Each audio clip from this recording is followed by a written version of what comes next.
Welcome back to the Jonestead. I'm Mary. Today's Tuesday, November 4th, 2025. And today I wanted to start off with an article that I actually came across yesterday, published on CNBC. And the title of it is Third Quarter Earnings Are Indication of a Divided Economy. And I think we've all kind of seen this and felt this, particularly in the last several years. And the article went on specifically to say, with more consumer companies preparing to report third quarter earnings this week, Wall Street will be watching for signs of a bifurcated or K-shaped economy as consumers diverge in their spending behaviors. There have been increasing signals the wealthier Americans are spending more, while lower income consumers are paring back their spending, and there are obvious reasons for that. Lower income families have been hit, and I think we're talking lower middle class, pretty much anyone that isn't in that top 10%, have been hit the hardest by inflation on essentials. And of course, now we're in the fifth week of the government shutdown. That doesn't help. We have government employees, the federal workers not getting paychecks. And then, of course, SNAP recipients, I'm not sure what they've worked out at this point with that. I've heard a number of different things, so I'm not even going to speculate on what's going on with that. Last I knew, those SNAP payments are not going out except for a few states, one being Virginia, which I'm in, where our governor is using emergency funding to supplement the SNAP payments. But how long that'll continue, who knows? I will say I've noticed when you go driving around right now, there are fewer cars at particular shopping areas, 7-Elevens and so forth, then it's very noticeable than usual. I think some people they're paying more attention to how they're spending their money. Anyway, so going back to this particular article, I wanted to just kind of cover a snapshot of what the households look like in the United States. And it said, according to the Census Bureau, 35.9 million people were in poverty in 2024. And so what does poverty mean? That's a family of four earning $32,130. And then the median income was $83,730 last year. And the top 10% saw their income increase about 4.2%. But there was no meaningful change for those in the bottom 10% as far as the consumers went. The consumers with the highest purchasing power have benefited from stock market rallies and rising home values. And then so with earnings coming out, it's going to be showing how consumer spending has changed. And here's an example. Coca-Cola said in its third quarter earning that pricier products like Topo Chico sparkling water, which I've never even heard of, and Fairlife protein shakes are driving its growth, which is interesting. But of course, I don't buy soda, but when you go down the aisle, I think it's like $10. The price has gone up significantly. So they're pricing people who don't make that much money out of buying their Coca-Cola anymore, which probably isn't such a bad thing. And then in early September, McDonald's CEO told CNBC that the chain's expansion of its value menu was due to a two-tier economy. Traffic for lower income consumers is down double digits at McDonald's, and that's huge. And the wealth spend spree has also been evident in the automotive industry, where you're still having a lot of the luxury automobiles are still selling. But you've got in the automotive industry, the average car payment, people are spending, I think it's $700 a month. And some of that is people they can't afford these cars, but they want to look good. And so they're willing to kind of put everything on the line to drive these cars. And I guess my thing is don't try to keep up appearances to try to impress people that honestly don't really care. And for all you know, the lady in the Mercedes parked at the stoplight next to you is trying to figure out how to make her payment on her next month on that Mercedes. So you just never know. But again, we are seeing, that's why I thought this article was important, this real significant gap stretch, and where you're the disappearing of the middle class and having the haves and the have-nots is not healthy for the country. But we shall see how, because we all know that can change pretty quickly. But here I thought this was a perfect example of kind of the, where most people are trying to figure out how to make it to the next paycheck. And here there's an article on Fox Business. Boat show visitors come for yachts but end up buying homes in this booming Florida city. And it was, where was it? Down here.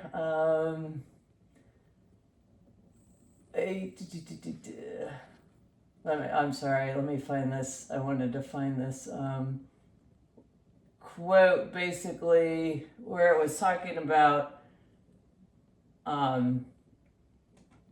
they're coming to Fort Lauderdale, and they're looking at these yachts, and they're ending up not only buying a yacht, but then they're buying a condo, and it's huge business. And I do apologize, I cannot find the section. Anyway, I'll put a link to this article below in the comment section. But it is fascinating when you have people that this is there you go. Who can't afford that? And look, I have nothing against somebody who's wealthy. I think it's fantastic. We have the American dream. I think a lot of that has been kind of eroded by a lot of crony capitalism and a lot of dishonest people, unfortunately, and these big tech people. But I absolutely do wish we could bring that back, the American dream, and because everyone wants to be successful, and I want everyone in the United States to be successful, because when you have another person become successful, they actually help other people become successful too, because they employ people, they produce things, etc. So I just thought that was interesting, and I thought I would include that. And then, as I was kind of mentioned earlier, what goes up must come down. And it says Wall Street falls after big bank CEOs warn a market downturn, and Palantir slides.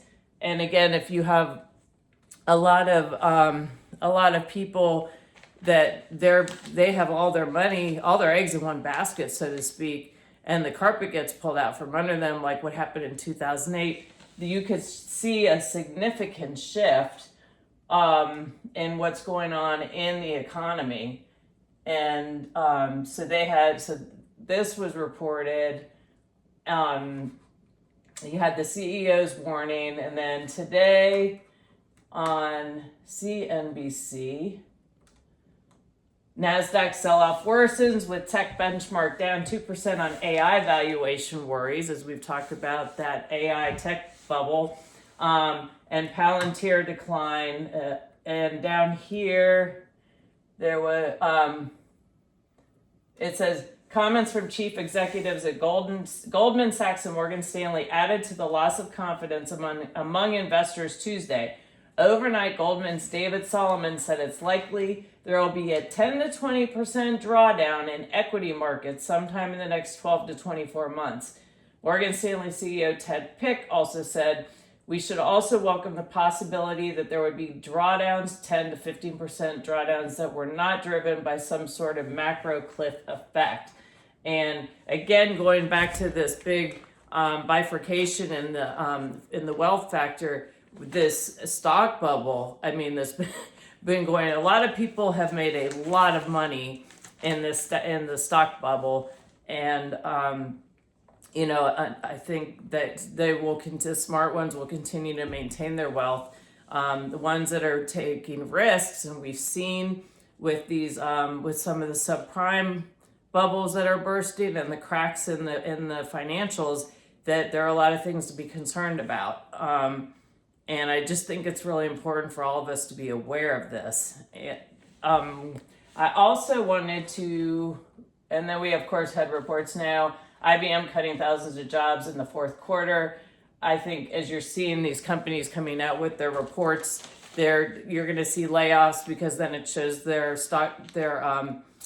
investors stabilization in the company. They always seem to like that.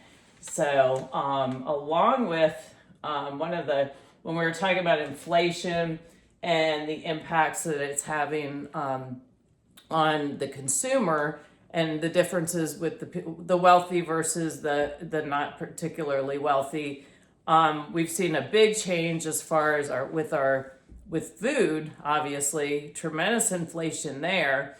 And I came across this article this morning. This is on The Hedge, and it's high food prices are taking a big bite out of restaurant chains in 2025. And it said, as a result of the challenging economy, the high food prices are taking a big bite out of restaurant chains in 2025. But I already said that. Anyway, disregard the first one. But this had some really important stats in it. From 2019 to 2025, menu prices have increased by 30 to 80%.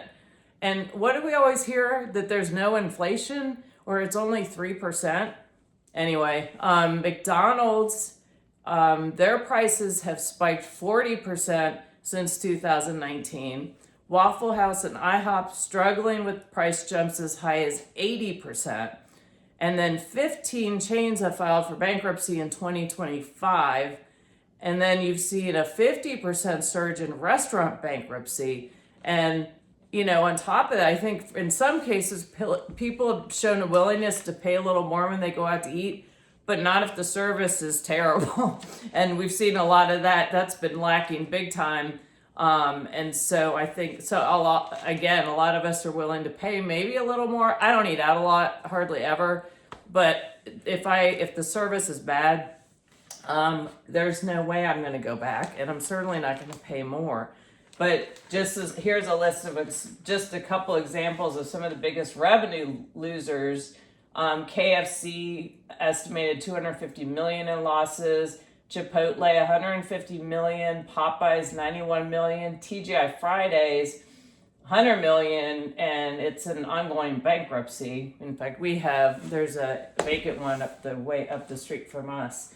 Papa John's with $300 million in losses, and Jack in the Box, 120 locations closing down. So that's a significant impact on the country. And I believe in the article it said 35% of Americans would regularly go out to eat twice a week, and we're seeing shifts in that. And another effect of the restaurants going out of business and their losses is that resulting in 20,000 employee job losses of people working in the restaurant business. So on top of that, the costs going up, and there are a lot of factors as to why food costs are going up. But obviously, over the years, we've had production plants that have been sabotaged or destroyed. Also, egg production has been impacted by the bird flu. And then we've had ongoing. Here are some lists here: egg production facility destroyed, listeria outbreak, prepared pasta sold at major grocers tied to 6 deaths. And I also found a link to these are recent recalls, food recalls, and I'll just go through them real quick here. More than 6 million eggs from Black Sheep Egg Company. Nearly 5 million pounds of chicken, fire braised chicken thigh meat that was sold to locations such as restaurants and hotels. And then we have pasta products linked to listeria outbreak. Marcus had linguine and cinnamon, and then of course the shrimp. So, but these are all concerns, and these are things making sure we have a really healthy, solid food production in this country is extremely important, and knowing that our food supply is safe. And that's why it's so important because these recalls cause supply and demand issues. And that's why I always talk about making sure you have backups and you're prepared in the event that that happens. Either you can't get it or the price goes up and you're just better prepared. And also think about making more food from scratch, if you will. It's actually really easy and you don't need a whole lot of different ingredients and you know what's going in. Granted, you're buying your chicken probably at the grocery store, but as far as sauces or seasonings, you know what you're putting in it. And also it's a lot healthier for you. And quite frankly, when you're shopping, the less processed, the better.